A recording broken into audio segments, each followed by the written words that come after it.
Good morning, everybody. I want to thank President Bollinger, who I think probably has had to leave. He provided the absolute perfect setup for what we're going to talk about today, and critical context for our conversation during this first panel. So for those of you, I know quite a few of you were there last night. Last night was really a place where we set the stage on the rise of public platforms and their role in public discourse.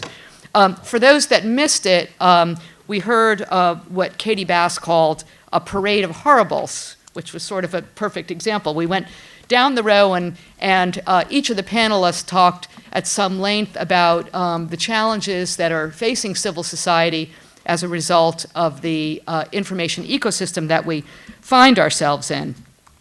This morning, we are going to begin the search for solutions. I do want to just summarize briefly a little bit of, just to provide some context before I then introduce the panelists and turn it over to the conversation. First of all, last night was broadly about public discourse. This morning, we're going to be a little bit more focused, although all of these things bleed into each other, a little bit more focused on the news ecosystem. So just to remind everybody what the issue is, and I'm going to oversimplify here to a ridiculous degree, so bear with me because otherwise we would be spent the rest of this session providing the context for where we are. So we are dealing with two concurrent phenomenon. One is a decline in independent news organizations and their direct relationship in terms of being able to reach the public with trustworthy information, and the rise of intermediaries in the form of the platforms, Facebook, YouTube, Twitter, Apple, Instagram, and more so closed systems like WhatsApp. We're going to be mostly in this session focused on how those two phenomenon are linked, but I do want to say it is a vast oversimplification to say that, as some do, the platforms have destroyed access to quality news. On the contrary, as President Bollinger mentioned, the internet, and to a certain extent a lot of these platforms are fully available to all, have opened up unprecedented access to information from people all over the world. And don't worry, we'll get to the bad stuff in a minute, but just bear with me. All over the world.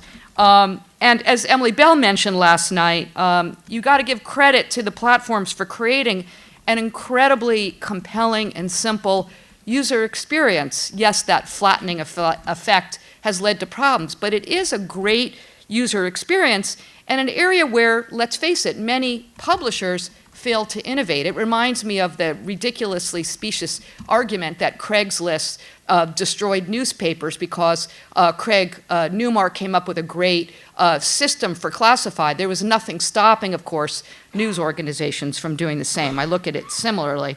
Also, there are structural issues with publishing industry, including massive consolidation, problematic ownership, and other issues. And also, to be sure, it must be noted that some news organizations are finding great success with new models such as membership or a switch to not-for-profits.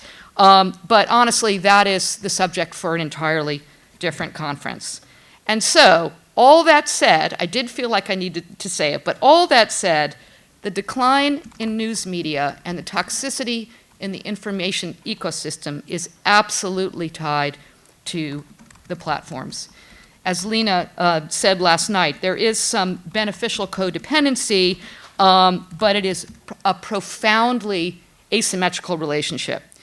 Ad revenue that particularly Google and Facebook hoover up is dwarfed every other entity that was previously getting advertising revenue. Obviously, it came from somewhere. More and more people are getting news from platforms, increasingly from private messaging apps, which are harder for anyone to see, for researchers to see.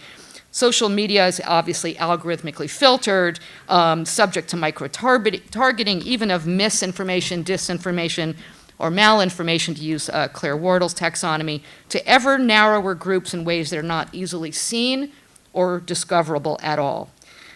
We know the platforms have been gained by foreign agents and other bad actors. As Emily Bell said last night, we still don't even know what happened in 2016, and here we are heading into an election year.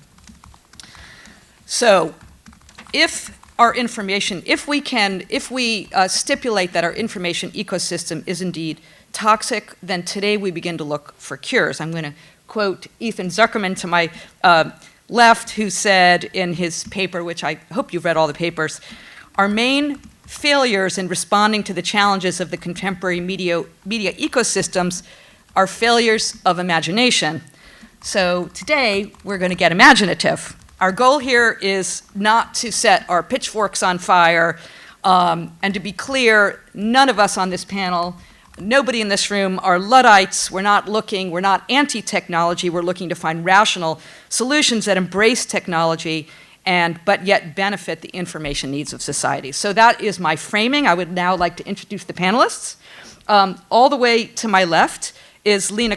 She is the academic fellow at Columbia Law School. She researches and writes on antitrust law and competition policy.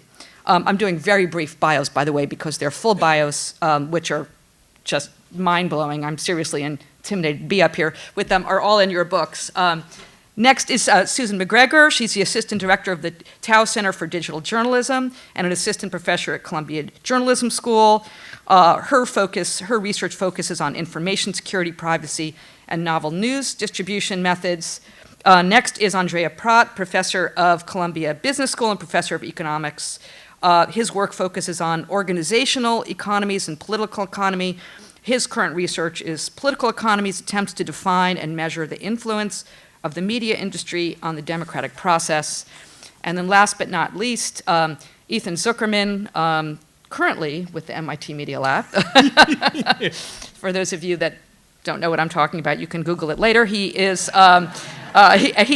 also leads the Center for Civic Media and an associate professor of practice. His research focuses on the use of media as a tool for social change, the role of technology in international development, and the use of new media technologies by activists. So their papers, well, we have two papers, three abstracts, and then many bodies of thought here, range from Susan, which is what we're going to touch on, what the platforms can do, Lina, policy solutions, specifically an antitrust framework, Andrea, the risk of media capture, and the need to protect the plurality of news outlets, and Ethan's got a very bold new plan. So I want to start the conversation by picking up where Lee Bollinger left off, which is we have been here before. There is that sense that we're living in unique times, but history really has some clues for us, and apologies, I'm going to quote Ethan again. He's incredibly quotable, by the way, if you don't know that already. He writes, at these moments of technological shift, it's easy to assume that the business models adopted by technological innovators are inevitable and singular. They are not. So I want to ask the panelists, and as we get a little bit deeper, each of them will actually do sort of a slightly more formal presentation of their papers. But before we get into that, I just really want to begin with a little bit of discussion of historical context to set the stage for us, because there is a sense of, and I guess this is just human nature, that we're living in unprecedented times, and while much of the conditions are unprecedented, in fact, history has much to teach us. So, Ethan, I'll turn to you first, since you have that great line. And so, Vivian, you want quick answers now, and you want longer. Yes, you're going to do answers later. Yes, you're going to do your. Okay. Stick later. So, Vivian, having stolen all of my good lines. Oh, sorry. There's a few more. Let me also just sort of apologize. I'm not actually answering my email. I know it looks like that. I'm doing my best to actually live tweet this conference. There's so many downsides about inviting me to an event that I have to give the upside of actually trying to do this in real time. I think President Bollinger started us out in exactly the right place, which is we've been here before.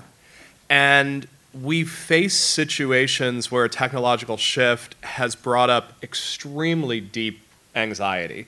And I want to emphasize this idea that the anxiety that we faced around broadcast, particularly broadcast radio, was really around this idea that propaganda and that anyone with access to the radio would be able to sway public opinion in some sort of magical fashion. And you saw enormous investment by the US government to try to figure out how to inoculate the American public against the virus of fascism and Nazism. And we look at this in retrospect and we sort of go, well, wait a second, why did we somehow think that the power of this medium was going to magically transform thought?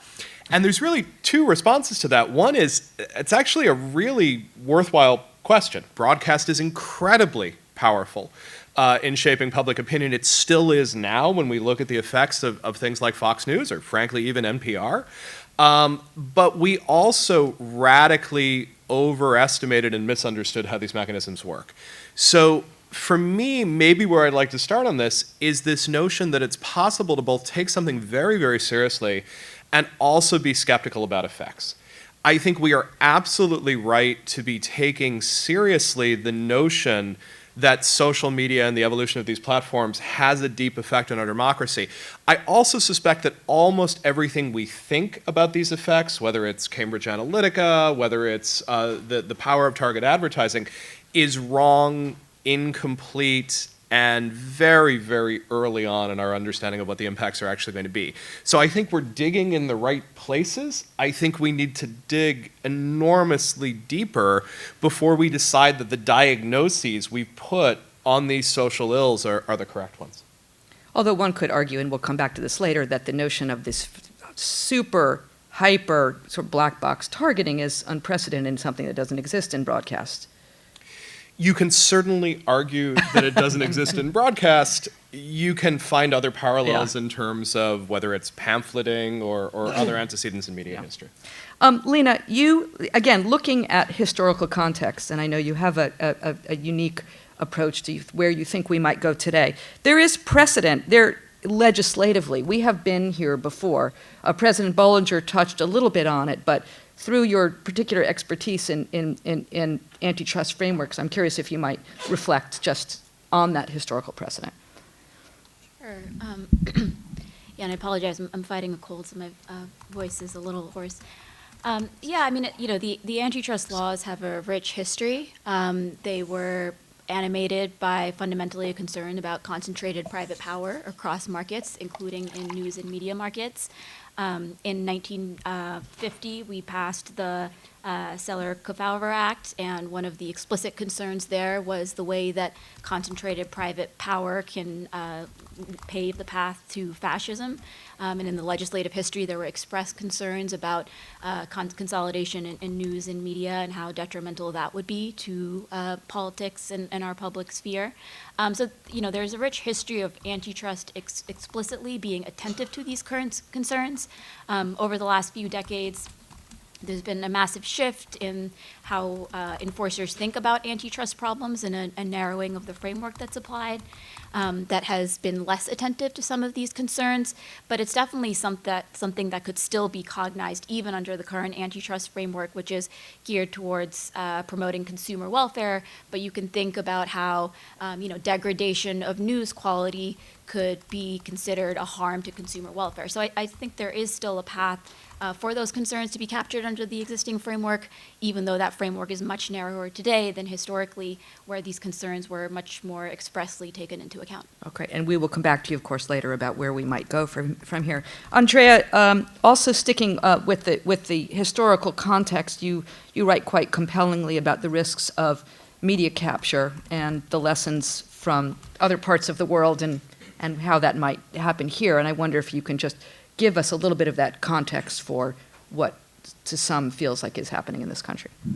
Absolutely. So we all have our technological things, and mine is I have slides. Yes. Very few of them. Oh, okay. All right. Well, we're okay. Oh, that's fine. We'll do your slides now. Panelist discretion.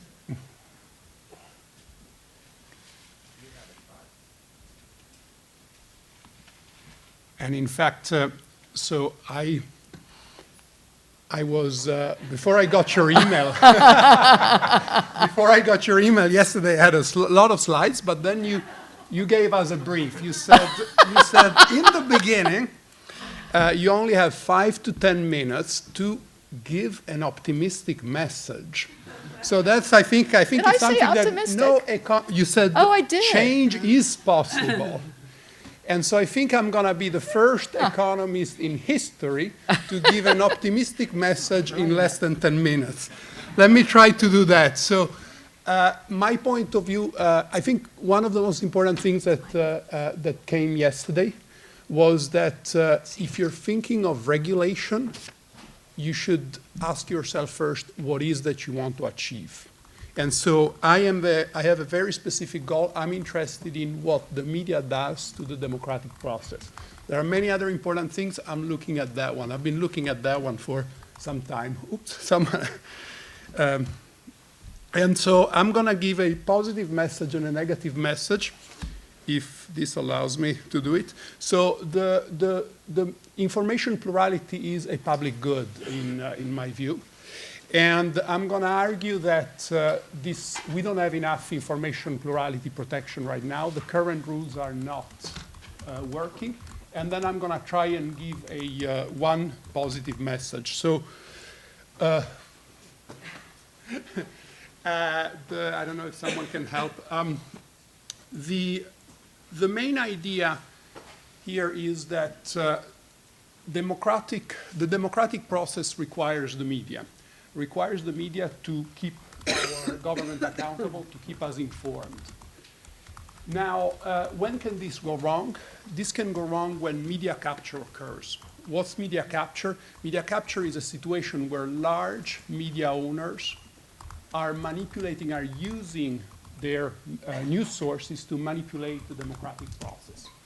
We have so much evidence. You gotta use the mic. We have so much evidence for that. There's lots and lots of empirical papers that show that happening in a lot of contexts.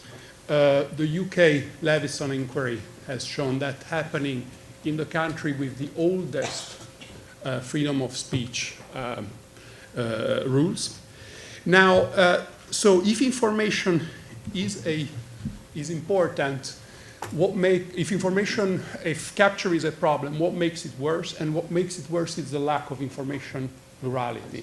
Because if you have few large owners, it's easier for them to manipulate the democratic process. Again, we have a lot of evidence for that. That is why, and I want now to go back to history, we've always had rules to protect information plurality. The US and most European countries have had these rules. The first question, the one where I'm going to be negative is, are those rules still working? Are they protecting information plurality today in the United States? And I want to ask you, what would happen if, say, someone who owns a large social media company wanted to buy a large newspaper or a large television network? What would happen? And there are two things that might prevent them from doing so. One is regular antitrust law, and the other one is ownership limits on the media. None of them works very well. Antitrust policy is not meant to protect information plurality. It's meant to protect consumer welfare. By and large, this means keeping prices low. So if two companies are merging on different platforms, typically there's no bite to antitrust law. And we have a very nice example coming on and off. In 2017, in the UK, Robert Murdoch tried to buy 100% of Sky News. Sky News is one of the largest news channels in Europe. This created an obvious plurality problem in the UK because Murdoch already owns Times and The Sun. And yet, the toughest antitrust enforcer in the world, the European Commission, said there is no problem from a consumer welfare perspective. If you hold on for a second, this is where the hope will come in a moment. But let me give you some more despair first. So we also have rules that limit media ownership. These were created in the post-war period. They operate on 3 platforms, typically radio, newspapers, and some television. They're obsolete. It's clear why they're obsolete, because platforms are proliferating. We have many more platforms starting from cable TV and all the all the electronic platforms. Not only platforms are proliferating by blurring, the boundaries between them are blurring. Mm-hmm. Yeah. And so we have a problem now. We have just a very basic conceptual difficulty in defining and measuring information plurality. We used to define it platform by platform, circulation, ratings. Now everything is blurred. How do we define it? This is, by the way, why in the 2003, the FCC tried to have a media diversity index, and it was a disaster, right? Because, and why? Because it was trying to define that in the same way, platform by platform, and then aggregating. So here's the little hope I can try to provide. I'll do my best. You can try to define information plurality in a different way, starting from what matters. And what matters is the individual's information. So if you could know person by person where they get their political information, maybe you read the New York Times and watch CNN, and if I can get that information, this attention information from everyone, I can try to aggregate it, and I can get attention shares for all the news providers, independent of the platform or the platforms they're operating on. And now, the little hope. So this approach, go back to the Sky merger case. So the European Commission said there's nothing that hurts consumer welfare here. But they said also there's nothing that prevents national authority from reviewing the merger on information plurality grounds. And so that's what happened in the UK. The Competition and Markets Authority, CMA, reviewed it. And they reviewed it exactly with the purpose of protecting information plurality. Now, how did they measure information plurality? Because you can only regulate what you can measure, right? And so what they did is they used the kind of measure that I was suggesting before, attention shares.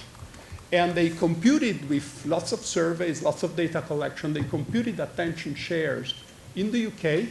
Now, these are all the sources, news sources people use for information in the UK. These are the two merging sources, News Corp, mainly the Times and the Sun, and Sky. So those are those ones. And if they were allowed to merge, they would turn into this one. And you immediately see the problem. That would be the largest commercial news provider in the UK. ITN and BBC are regulated in a completely different way, and they have all kind of other guarantees. So that made it transparent that there was an information plurality problem, and it was used as a ground for blocking the merger. Technically, the merger was not blocked, but they said, if you buy Sky, you have to divest Sky News, and the merger was abandoned. So that's my little summary. Okay, well, in a little bit, we'll talk about where you see that risk perhaps playing out further in the United States. So, Andrea, I'm gonna turn to you. Sorry, not Susan. Apologies. I'm going to turn to you, and as we begin to look at possible remedies, you have been focusing in particular on, because a lot of what Andrea and Lina and Ethan represent are remedies that are sort of outside of the platform ecosystem in terms of how to counteract it, legislate it, et cetera. But you have some interesting thoughts about, and maybe a good place to start, about what the platforms themselves can do inside their existing business models, or to begin to think about some detoxification, so to speak. Yeah, so I think I sort of want to echo what all the other panelists have said. I think Ethan's comment about, there's nothing sort of inherent about the business models used in technology. I would go further than that. I would say there's nothing inherent about the way the technology works at all. I mean, we have structures that we have inherited about the way the internet works from, now 40 plus years ago. And, it's a testament to the quality of those design choices that they are able to support the internet in the way that we use it now, still so many decades later. But I think that the question that, as such, what we can do is say, there's a lot of different ways that these technologies can be used, and there's nothing about the choices that are being made by the social media platforms, for example, that, dictate that that's the way that they must be. And so, for me, I think about it both from the perspective of what the platforms can do, also what publishers can do. I think there's space in the way that news media handle these technologies that can be handle publication technologies that can sort of improve the ecosystem. For me, there are sort of a handful of things. I think one of them you mentioned that Emily addressed last night, which I come partly from a visual design background. When I worked at the Wall Street Journal, that was sort of my space. And I think one thing that we see very simply, and there's some very interesting research that's going to be published soon by the R&D department at the New York Times that echoes this, which is that the cues that individuals use to determine the credibility of information are a lot of the traditional cues that we have, that the news industry has developed over the course of centuries to provide readers with information, with metadata, if you will, about the quality of information that they're seeing. So things like bylines, datelines.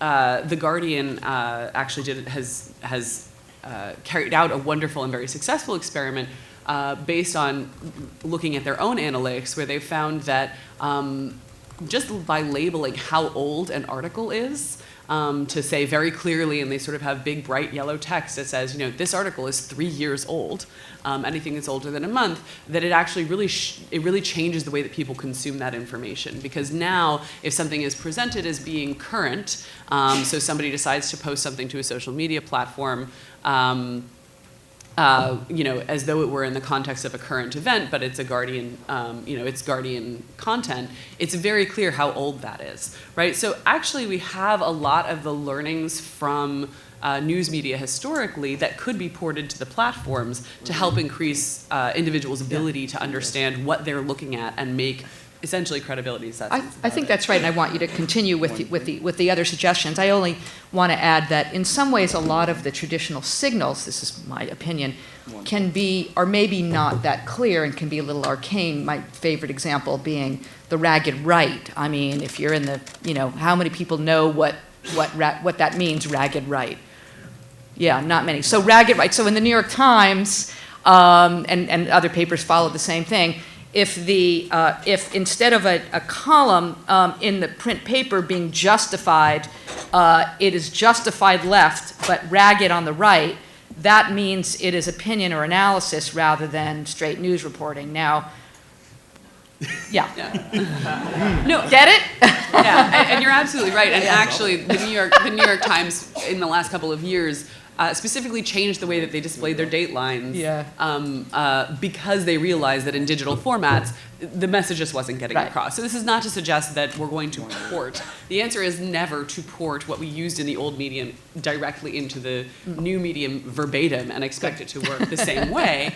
But I think what we do see is that that many of these traditional kind of metadata cues are the things that people use, and they still kind of work well if they are provided. Now, what the social media platforms have done largely is remove that context, flatten those visual cues, which does provide this very nice sort of frictionless experience, but it also has the effect of, in a sense, creating I would say, sort of a mid-level profile for everything that appears there. And as a result, it becomes much harder for people to distinguish where information is coming from, the type of publisher or content creator that it's coming from, and I think make sort of informed choices, even given the tools, and I say this because this is given the tools that we already have, right? This does not mean changing anything fundamental about the way that these platforms work or the technologies needed to create or disseminate the content. These are quite simply, editorial choices. And just to speak briefly to the historical context, I'm a huge fan. I mean, I'm a technologist by training and by practice, but I always think it is fascinating, as we've done here today, to take an historical view and say, how different is this moment? And I always reflect on the fact that, we've never had it's not that we've had poor quality information, that we haven't had poor quality information circulating until the internet came along. I always like to point out that at your your typical newsstand, you can always get tabloids, right? I mean, it's not, that kind of sensational information has always been there, but it's been very easy to distinguish it from other types of information. And so a person making a choice can easily exercise their right to choose between those things because it's easy to tell the difference. And so I think, I'll stop there, but I think that's one key factor to consider in thinking about how some of these situations can be ameliorated. I'd ask any of the other panelists to jump in while we're still focusing on less systemic and maybe more sort of specific changes that the platforms in relationship with publishers might undertake to at least provide some better solutions. Or we're all focused on external solutions, which we can move to, if you like. Okay, fine. Thanks. Thank you, Susan. Lina, I want to turn to you. You argue that the structure of the digital ad market and the incentive to persistently collect data mutates the news we get, and that there are legislative tools that could come to play to enable a more free and diverse press. I would love you at this point to talk a little bit more, if you can, summarize what's in your paper and share with us the key findings there. Sure. And I should offer the requisite disclaimer. I'm currently on leave from my academic work, working with the House Antitrust Subcommittee, but anything I say today reflects my own views only.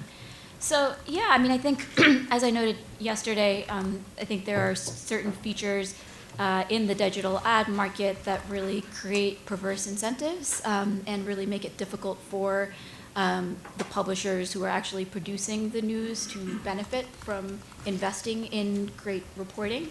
And I think some of those perversities could be addressed on the kind of distribution side through looking at concentration on the platform side and thinking about, to what degree can we have, say, certain kinds of non-discrimination provisions or certain kinds of competition levers that would inject more competition in these markets and mitigate the power the platforms have to shape what users are seeing. On the ad side, I think, thinking about the opacity of the ad market right now, where $1 in ad spend, only 30 cents of that actually goes to the publisher, and so thinking about are there ways in which creating more transparency in the market could lead to more ad spend to actually go to the publishers and kind of undistort the market that way. And I think there is a rich history in antitrust of using some of these tools expressly with, say, communications technology. So the AT&T breakup, both in 1982 and the consent decree in 1913, had both forms of horizontal breakups, vertical breakups, and then certain forms of interconnection or interoperability provisions. And I think that's the kind of toolkit that we need to be thinking about in this context as well.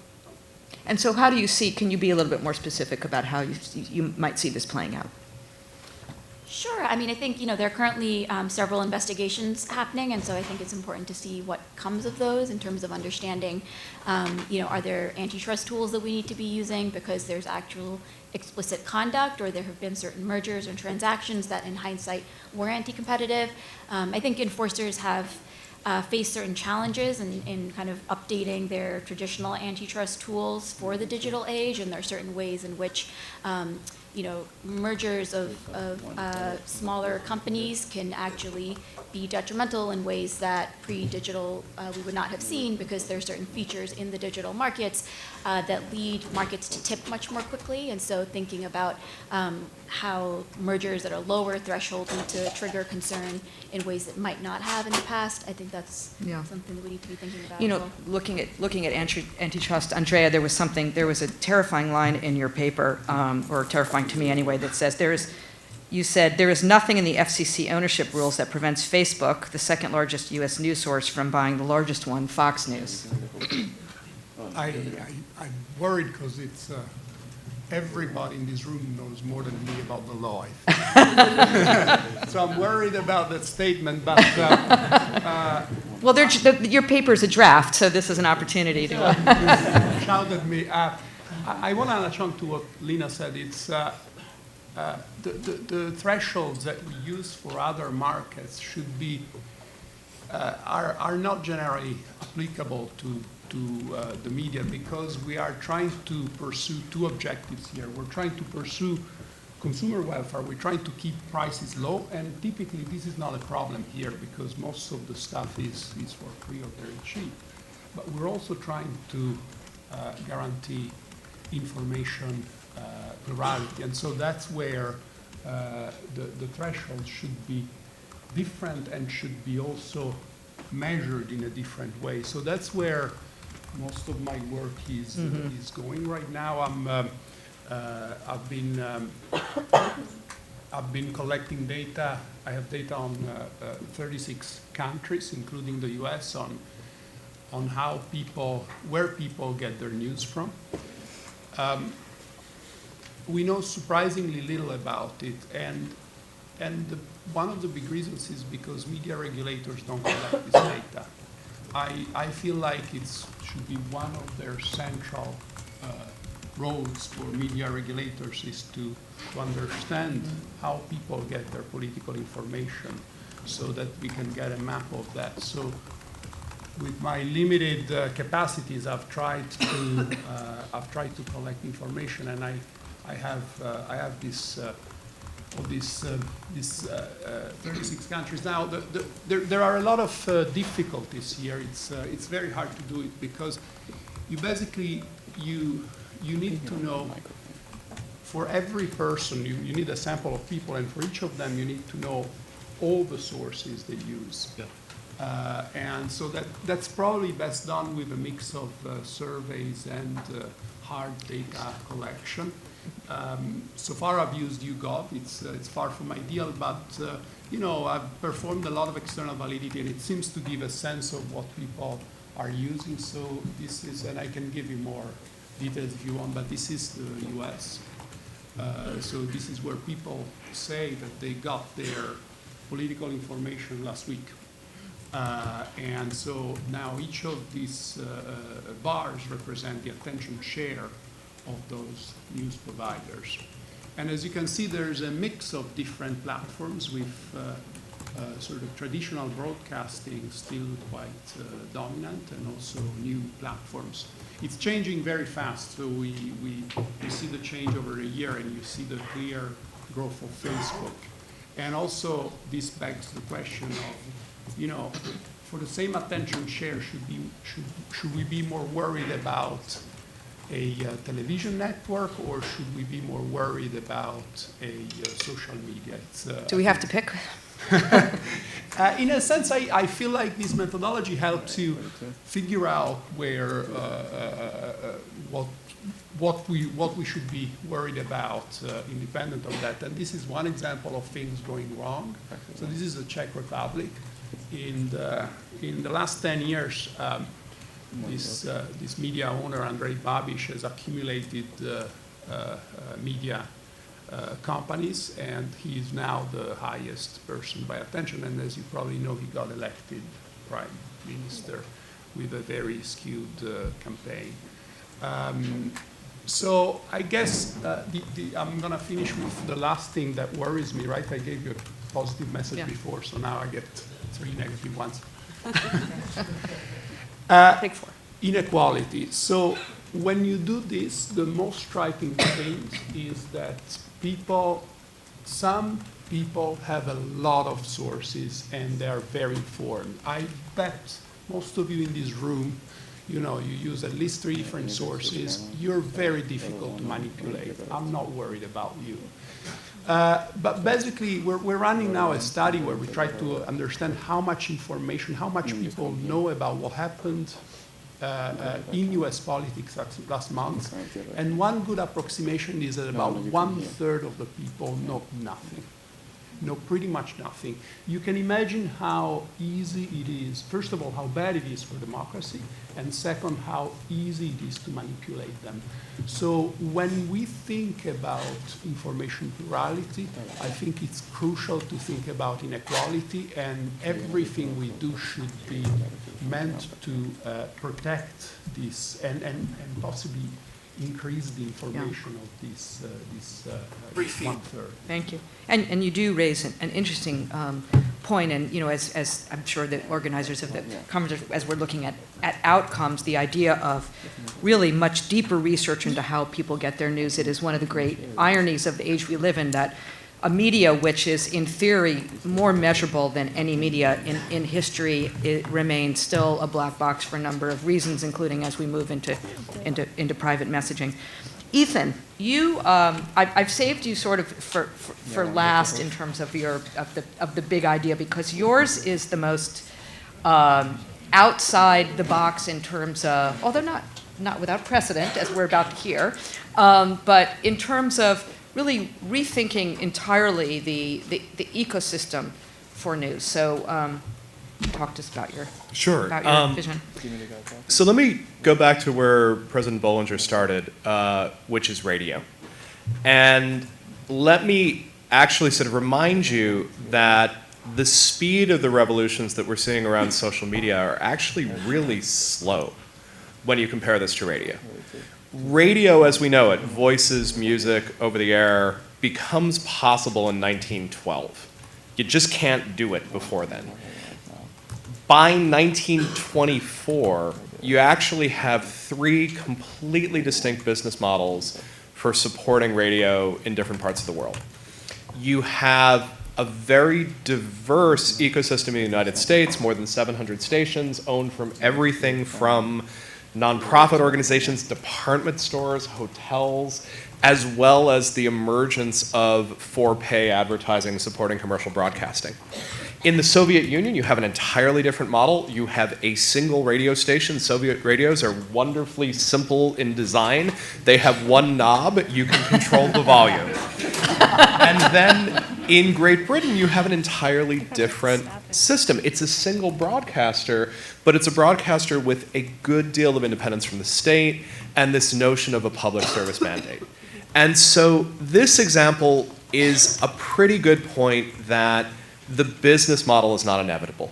There is nothing that says that surveillance ad-supported internet is the way we have to go. And in fact, if you look at different models that emerge early on in the commercial internet, we see these open source models, we see Wikipedia, we see Mozilla, we see archive.org. They have been modest in their impact compared to this dominant, concentrated ad model. Second point I want to make from radio. You can fix market failures. And this is what happens in the United States. So we have this hyper competition. It very rapidly turns into monopolies. These integrated monopolies that have great deals of control over the ad market, over the content production market. And in 1961, Newton Minow stands up and says, turn on your TVs, watch for an entire day, what you will see is a vast wasteland. And instead of going in and trying to prevent broadcast television from airing Gilligan's Island, Minow essentially says, we need some alternatives. And he starts making key infrastructural changes that really set in place the ability to have NPR, PBS, which don't come into play until 50 years after they've come into play in Britain.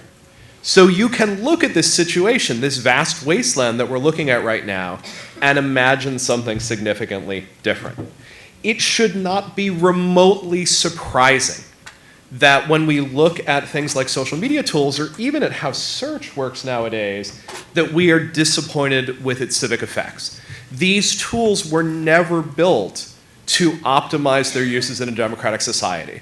They were built to monopolize our attention and to monetize it as efficiently as possible while gaining as much additional information on us as they possibly can. So when I talk about this need for imagination, it's this need for imagining a digital ecosystem that is actually designed to be good for us as citizens. And so that's the challenge that I actually want to see people taking on. I love and respect all my friends who are going to stand here today and tell you about ways to either break up or influence or fix Facebook. I love and respect my friends Eli Pariser and Talia Straub, who are downtown arguing for civic signals, which is a way of measuring healthier conversations on Facebook and Twitter. You're all thinking way the hell too small. This is what I actually think we need. We need a BBC-like unit in every country that is an open society that works on the question of digital public infrastructure. For me, digital public infrastructure has at least two ideas behind it. One is that we need rigorous study of what the actual effects of these systems are on us individually and as a democracy. These debates we have over, did Cambridge Analytica swing an election or did it have no effect at all? I don't know. I researched this stuff with one of the best open source platforms out there. I published some of the best papers in this field. I have no idea. And we don't know and we can't know because we don't have access to the tools, we don't have access to the data. We're very, very early in our research on this. So the first thing you want that unit to do is actually start figuring out what are the actual effects of these tools on us as individuals and in a democracy. The second thing you want to start doing is building tools that cover for market failures. So for instance, if we look at something like Facebook and say, this is isolating us, this is putting us in filter bubbles, this is polarizing us, this is decreasing our information diversity, how do you design a social media platform that actually tries to increase your diversity? How do you design a social media platform that actually tries to expose you to people that you don't agree with? These things are possible. They may not be possible as sustainable market-based interventions. So how do you get there? My preferred way to get there is a Romer tax. I think you tax the crap out of surveillance advertising, you create a pool of money, and you use it to start creating worthwhile spending to create various different parts of this digital public infrastructure. I think you don't just stop at social media that tries to be better for democracy. I think you try to sit down and design a search engine that can be meaningfully audited. The fact that we don't know whether Google is putting its thumb on the scale as far as elections go should be incredibly troubling. And you can't just open up Google because, first of all, it's a non-explainable AI, and second of all, you can't do it without empowering all the SEO folks. So you actually have to optimize for that problem. We should have an ad network that allows people to monetize their content without buying into surveillance capitalism. You should have the possibility of doing something other than behavioral targeting. You should be able to do content-based targeting. These are all things we could decide to build, but we need to think about a policy environment that actually encourages us to tackle some of these problems when we're thinking about building public spaces rather than simply building surveillance private businesses. Okay, so let's get into this a little bit more. And I'll invite the other panelists to be, obviously, to be part of this discussion. Don't wait for me to call on you, just please jump in. So some of the panelists last night were talking about how we need many social networks. This is, one hypothesis, this is a way to protect us from the dominance of one, is if there's many. What you seem to be suggesting, I think, is a grand alternative, a BBC, so to speak, of social networks paid for by taxpayer money, that is one large entity that is optimized for trust. Yeah. First of all, I mostly just, do I have that right? Corporate taxes. Corporate taxes. Yeah, right, yes, corporate taxes, right. That is optimized for trust. We're just putting some stakes in the ground. Is that? Optimized for civic health.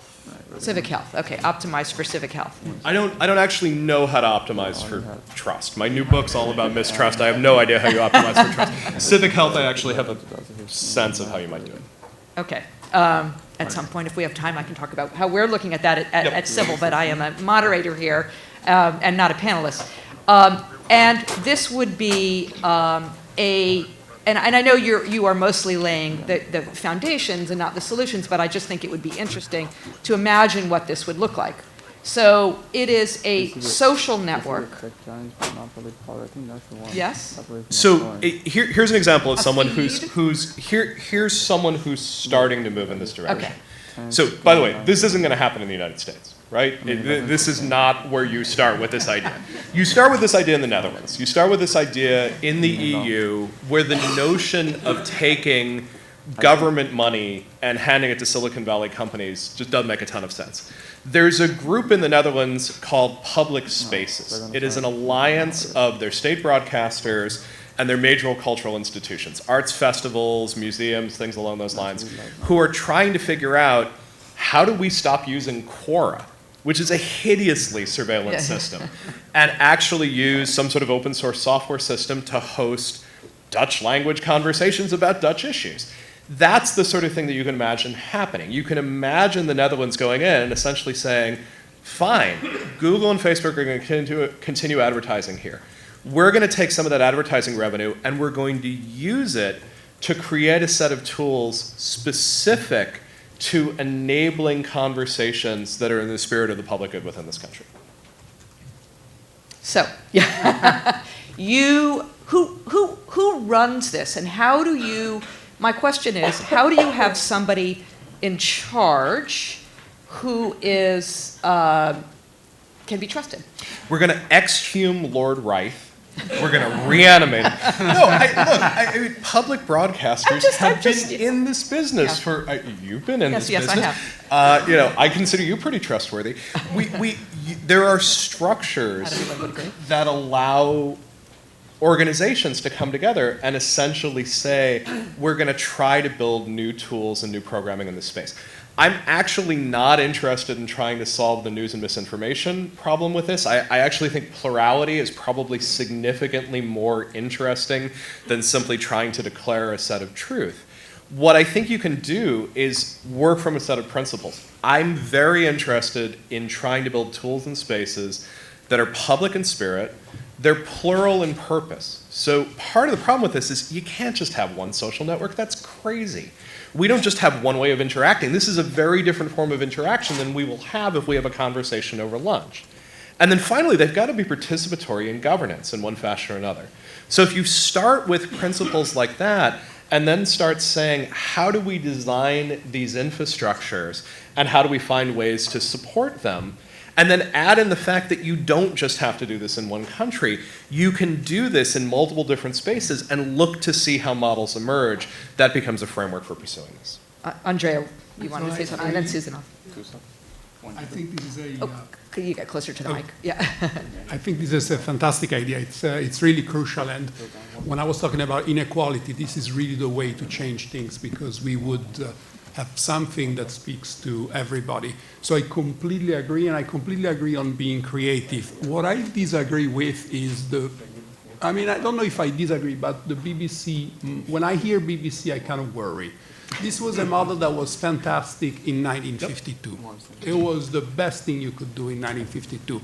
Now, if you look at the UK, this is half of the attention. It begs a lot of questions. The fact that it's so monolithic is something that gets me worried. There's lots of risks with it. And so I think where we have to be creative is to get internal plurality in that model. And with the Stigler Committee, we had the Stigler Committee last year, and we had a lot of discussions. And one model that we liked a lot is based on the Seattle campaign finance scheme. I don't know if you know how it works. The city of Seattle, campaign finance is a huge problem. We don't want money in politics. We don't want rich people to influence elections. And so what the city did is it gave $20 to every voter, I believe, and they could give it to any candidate they wanted. So you're kind of bypassing this. You're maintaining plurality. So we were thinking of something like media vouchers. You can, media companies, news providers would be non-profits. They would be subject to a lot of checks and controls for quality and stuff like that. But then every person would get a voucher, every US citizen would get a voucher, and they could give it to any company they wanted. So you would get the public component of it, and you would also get the fact that this is not a monolithic thing, but it can evolve in many ways and possibly improve over time. Susan. So, I mean, I just kind of wanted to circle back as Ethan was describing some of the solutions, that I think one of the things we have to be very careful of, and this goes to his point about the failure of imagination, is we can't know what will work in advance, right? We have to commit to the experiment in order to actually understand what the alternatives will be. And I think, I always think of, in the early 2000s, the New York Times created a paywall. They had, I think it was Time Select at the time, right? And for years, this sort of didn't work well. And if you participated in Time Select, there were all kinds of implementation problems with it. It was awkward to use. It was, it became a real barrier for people who had chosen to pay for Time Select to actually. I was responsible for taking it down, actually, when I was at the New York Times. There you go. Just a little bit of trivia history. Right. And so the thing was, but I feel like what happened after that is people were like, well, that's never going to work, right? We can't ask people to pay for digital stuff. It's never going to work. And I feel like there was kind of a sense that, the subscription model online isn't going to work because one version of it didn't work the way that we wanted it to. And I think that we have to let go of this idea that if we don't get it quote unquote right the first time, then that entire universe of options needs to be abandoned. And again, this goes back to the elasticity of the technology and the things that are capable, that can be done with it, if we commit to actually finding those solutions. And I think that if there's any lesson to be taken in general, looking at even the history of the the tech platforms, is that, again, because as Ethan points out, this isn't nature, right? There's nothing predetermined about the way these systems work. And what that means is that when we set our priorities, we can conform the technology to what those priorities are. It doesn't have to be this way. Nothing has to be a particular way. We have designed these systems, we have built these systems, and we have the option to make them something different and to change the priorities that they have. I think just sort of one last thing that is sort of being touched on in this idea of sort of users contributing. I'm curious how many folks, and this is always fun when I do this with my students, how many folks remember RSS readers? No. Okay, yeah, pretty decent representation. Right, so RSS readers were really interesting. It was a very interesting, very basic open source technology that worked not dissimilarly to the way that a social media news feed did, right? You subscribed to a bunch of different sites' RSS feeds, and then you had your personalized information feed that came from individual bloggers or, high-level publishers, whatever you wanted, and it all came in sort of reverse chronological order, and that's what you saw. And one of the things that happened is that, Google Reader, which was one of the big software tools that was used for that, was killed by the company. Nothing has filled that vacuum. Weirdly, even though it was a very, very popular thing because it had not been effectively monetized. But I think with that, one of the things that we can think about in this sort of participation, and something that I think about a lot, is where is that role for individual autonomy? And I think even within the existing social media platforms, unfortunately, they don't have a great history, even when people come up with good solutions, of actually implementing them, but that's another matter. You could have an option where, right now, if I subscribe to a page on a social media platform, I actually have no idea how much that influences what I see, or really whether it influences what I see at all.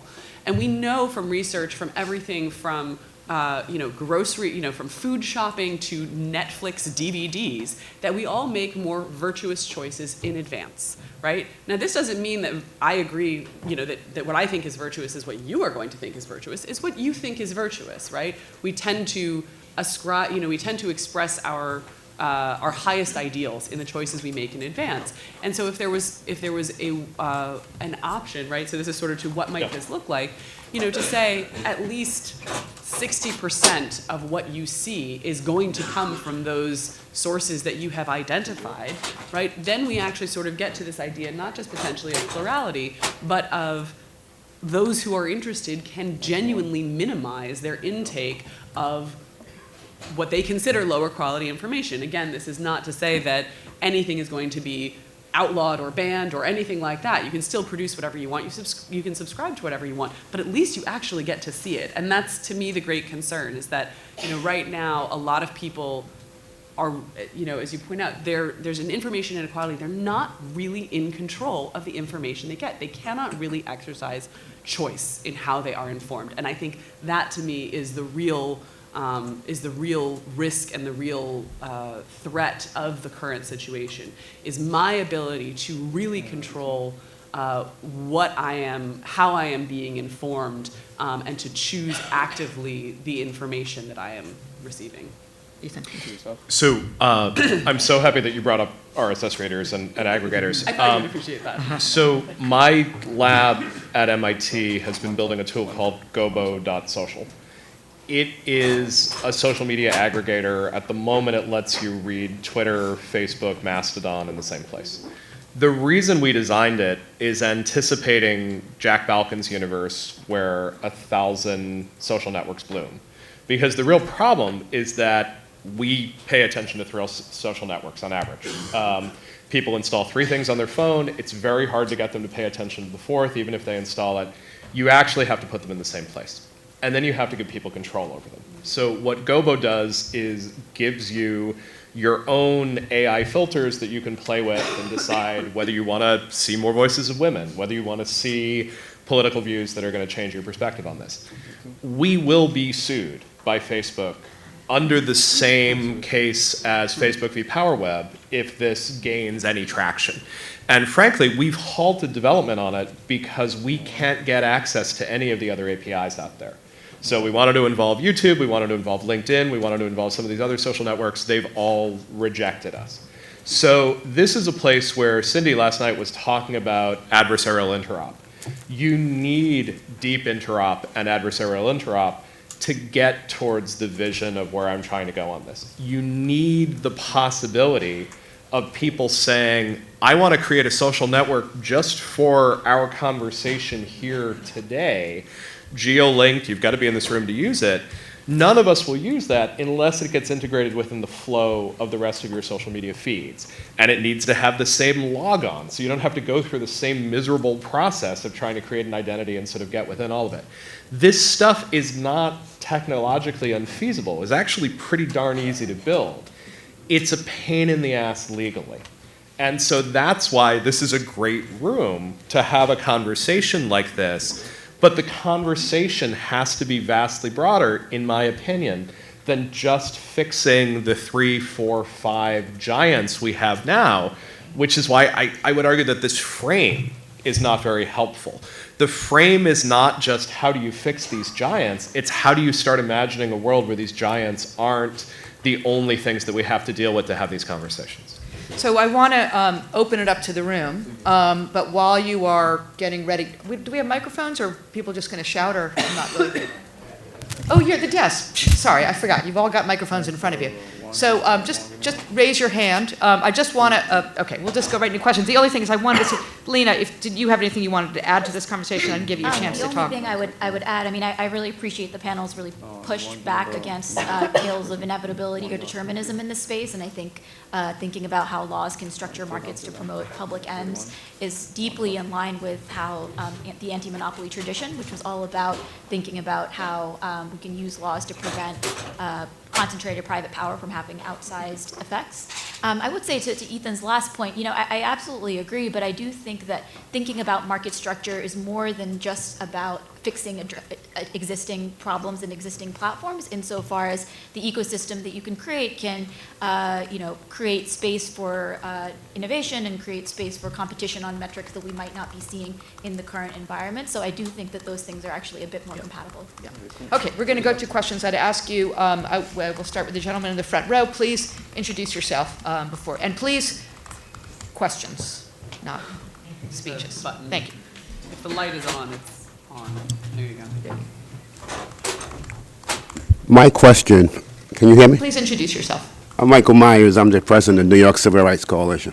I am completely lost in this whole discussion. It's irrelevant. We in America believe in freedom, freedom of speech, freedom of the press, and those who own the press, or own the newspaper, or who own the whatever they own, leaflet, they get to speak. They decide who uses their medium. We read everything. We listen to everybody. This is a free society. I don't understand why we need more control or more companies that will determine who speaks more or less than the people who decide who believes what. I mean, we believe in Fox News. We believe in ABC and CBS and NBC.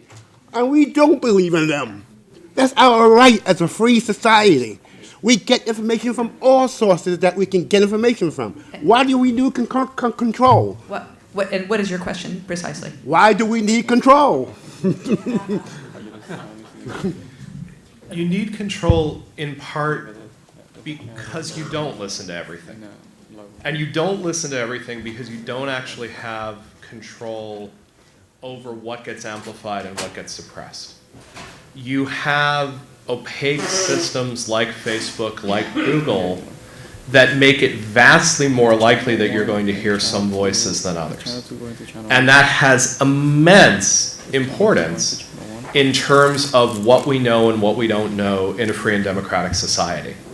So it's naive to assume that simply because all those voices are out there, we're going to have the opportunity to hear them. We know that that's simply not true. And we know that platforms are putting their fingers on the scales and making it more likely that we're hearing voices that are paying to be heard than voices that are unable to pay to be heard. When you hear someone like me pushing for enormous increases in diversity in this space, when you hear Andrea talking about measuring the diversity of what we're hearing, what we're trying to do is get closer to the world that you're hoping for, which I feel unfortunately is very, very different from the world that we're currently living in. Could you turn off your mic, please, so that another mic can go on? He does Okay. that. I don't know. Oh, okay. All right. Yeah. Ellen Goodman. So I'm also a big proponent of taxing and building new public civic infrastructure. But I bridle at the use of the BBC as the exemplar for slightly different reasons. I actually think that the American tradition of public media is actually much more suited for this moment because it is decentralized and it and it is more in line with what we're talking about when we talk about plurality. And so my question is, and I think the progenitors here are sort of community broadband and university fiber. And so my question is, how could we use your tax idea and support that kind of decentralized public civic infrastructure? So simply put, I don't know. And that's why I'm coming to gatherings like this one, right? I'm putting a paper out there where there's a lot of thought about what you might build around an infrastructure like this. And I can go to painful detail about how you might build new decentralized social media, because that's what I do. But I am not a lawyer, and I don't understand how you sort of structure these organizations. I did invoke both the BBC because it has a history of creating new technical innovation and having a body of people saying we can push forward this medium as a whole. But I also invoke NPR and PBS precisely because of the decentralized notion of them, and I found your comment that we had earlier about creating the networks and the infrastructures to support NPR and PBS helpful. I'm here in a room like this because I need help. I know how to build the social networks and maybe even how to build things like a distributed advertising network because that's who I am. What I do not know how to do is how to build the legal structures, the taxation, et cetera, So I offer this provocation as an invitation for someone to pull me aside and explain how we do this, or as Jack was doing last night, why maybe we can't do this because it's really hard to go after surveillance advertising without tripping into various different First Amendment problems. Can I add a small thing to this? So I think what you're discussing is super important, but you're focusing on distribution a lot. You're focusing on how we get our news. There's a huge angle of who produces the news. And we know that there are news deserts now. Basically, local news is almost dead.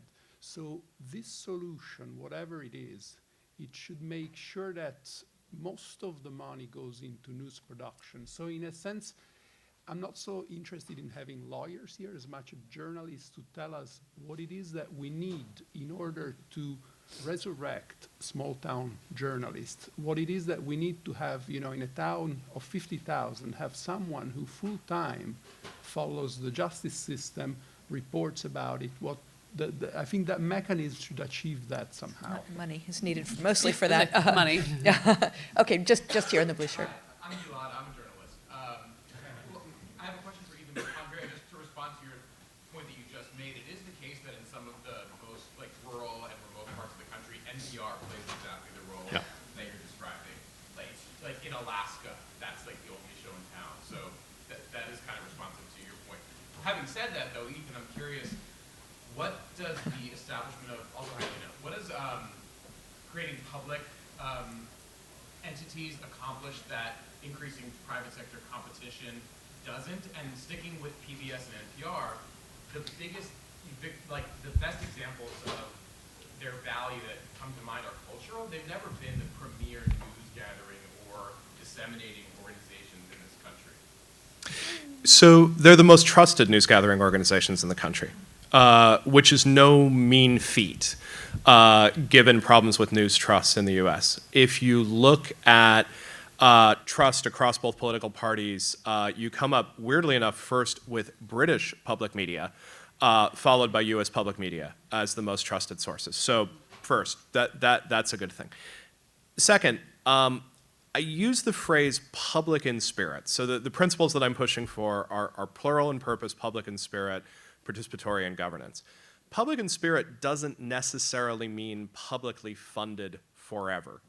It might be the sort of thing where public monies exist to help create experimentation in this. Private ends up running it in the long term. The more interesting pieces of it for me are plural. This idea that you might have very, very different communities with very, very different rule sets so that we can find different ways of sort of making these things work. So my problem is that the logic of surveillance ads is that they inevitably reward scale. The more information you have, the more information sources you can combine, the better chance you have of targeting a successful advertisement. You need something that's going to counteract that natural tendency towards monopoly. And that's where having a public option ends up being helpful within this. I want to go all the way to the back over there.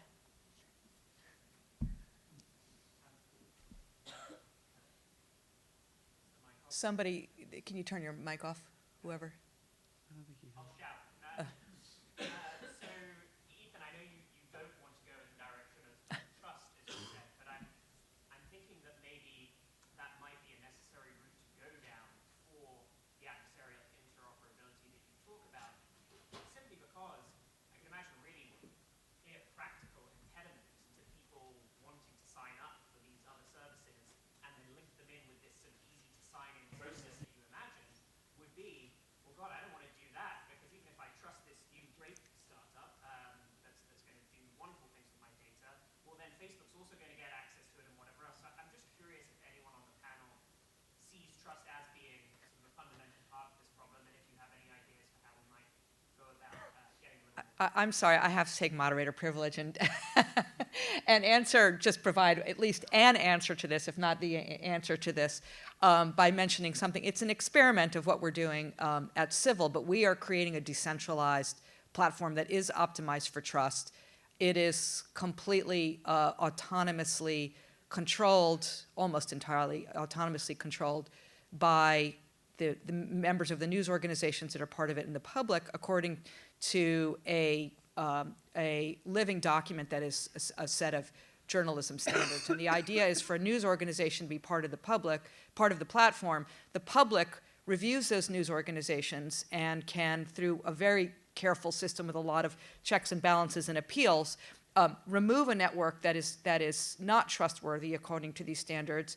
And so you have, in the end, a list, decentralized, publicly endorsed list of news organizations that are trustworthy. Now, granted, this is not fully at scale yet, but the whole notion of decentralization, and certainly there are many people looking at decentralization, there are many different ways to go about it, is a very interesting movement, and trust is one way to optimize, but not the only way. Is that fair?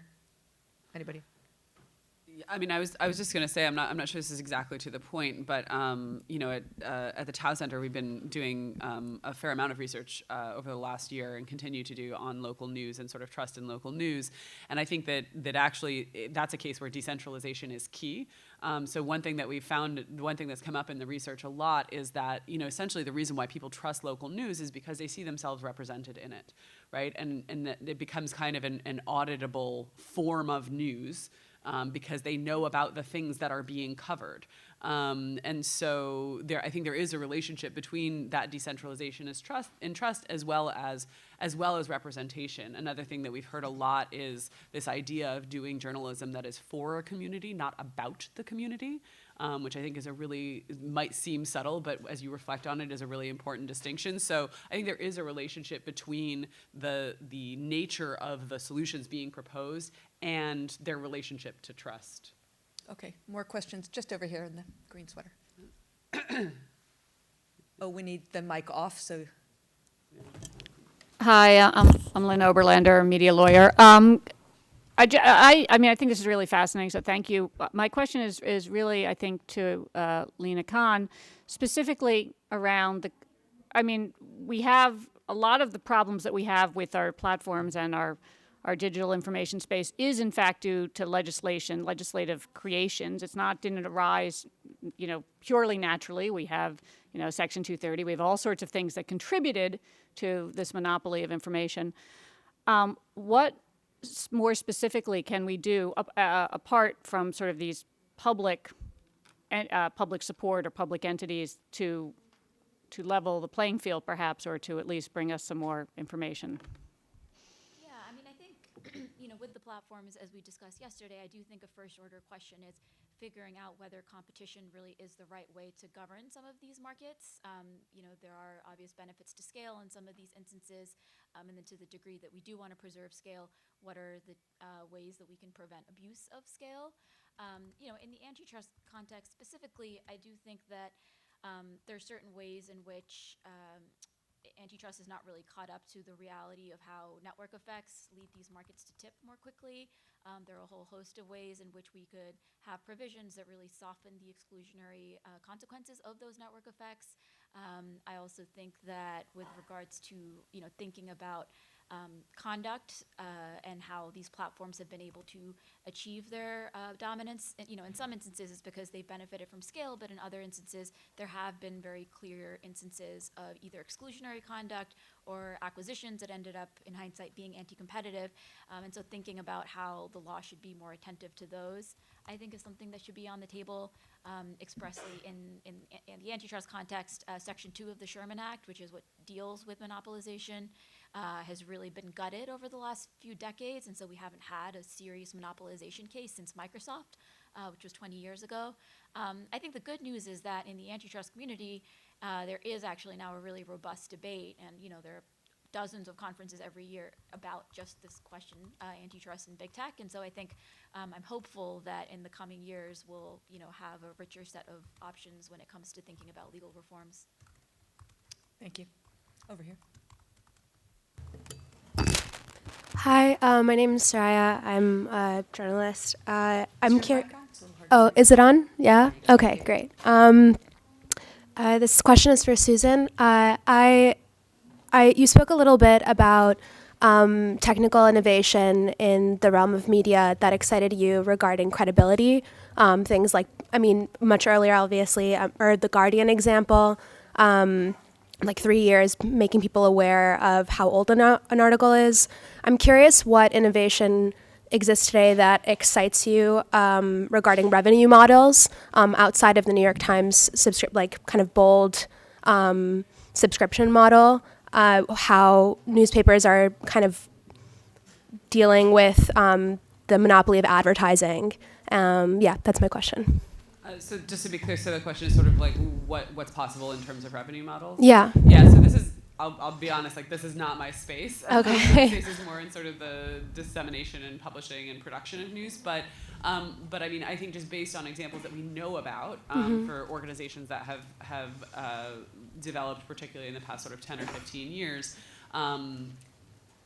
you know, a space that news organizations have seen to supplement their revenue is doing things like this, actually, right? Is actually creating in-person experiences for communities that maybe are underserved in other ways or by other fields. So I remember many years ago at the Online News Association conference, a couple of entrepreneurs talking about how they had created, you know, they were running a sort of quasi-local news platform, but they had realized that in their area, sort of Kansas, Missouri, there really wasn't a place for people who were really interested in technology to come together.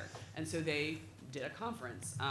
Quartz has done this really since its inception, right? So they've done sort of in-person series. So I think, yes, part of it is, part of it is thinking creatively about what are the things that a news organization can offer, because news organizations, when they are working well for their communities, for their readership, do have the advantage of things like trust. And traditionally in this sort of ad model, and again, and I remember this from my own experience, the surveillance advertising model that technology depends on is actually terrible, right? I mean, it doesn't do a good job. Yeah. And I always sort of have this thing of like, why are we not just asking people things? And actually that remains something that news organizations can do, right? I mean, tech companies could do it as well, but like we can talk to our readers, right? We can ask them about things and use that information to help address gaps or offer services that maybe are not being made available in other ways. So yeah, I think those are a few. I'd just like to add one comment sort of more generally here, which is that I just feel like it's important to say that Facebook is an advertising company, right? That's what they sell, is advertising. And I think that there's a real, I think we have a tendency to talk about these platforms as though disseminating information is their primary goal, and it's not. Their primary goal is to sell advertising. So sometimes when I think about, we think about things like antitrust, which I think is, I'm not a lawyer and I don't know enough about it, but sounds really promising. It's like we need to be regulating them as the business that they are, and not the thing that they are trying to tell us they're about. The fact they, by their own design, they don't produce content. That's not what they do. They sell advertising. And, the thing about algorithmic systems, which we know that Facebook and all of these are driven by algorithms, is you cannot optimize for more than one thing at a time, right? I mean, it's sort of in the word optimize, but you can only optimize for one thing. And what they are optimizing for is ad revenue. So I just think as we consider these issues, keeping in mind that we're not talking about, news publishers and platforms are not the same. They're not trying to do the same thing. And I think there's great arguments here for the currency of information being about plurality and being about agency, but that's not what those companies are about.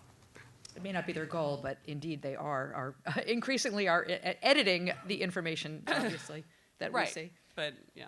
Anyway, I think we have time. I'm sorry for one more question. I've been ignoring this side of the room, so I'm going to go right here. Hi, John Sands, Knight Foundation. I'm curious to know what your thoughts are on what the kind of immediate opportunities for philanthropy are in this conversation. Like, where do you think the gaps are that philanthropy can be most helpful? Who would like to take that?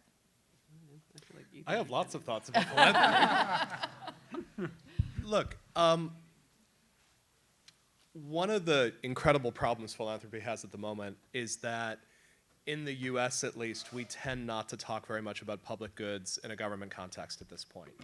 We have faced a multi-decade war on the idea of public goods, and in many ways, our current understanding of capitalism, which is not the only understanding of capitalism, is one that hands over these goods to the market rather than trying to deal with the provisioning of public goods. Philanthropy, in part, has the job of reminding us that public goods exist and at least starting experiments in what they look like. So if anyone's going to pick up this harebrained idea that I'm putting out here, it's not going to be that, you know, the Twitter Führer reads, you know, the conversation we're having here today and suddenly decides to push for this within the U.S. government. It's going to be philanthropies trying to figure out how to implement at least sort of part of these ideas. So at a moment where it's very, very hard to get large-scale government creativity, allowing philanthropy to fill in some of that role is gonna have to be part of the equation. Also understanding that you can't rely on philanthropy to build these things forever.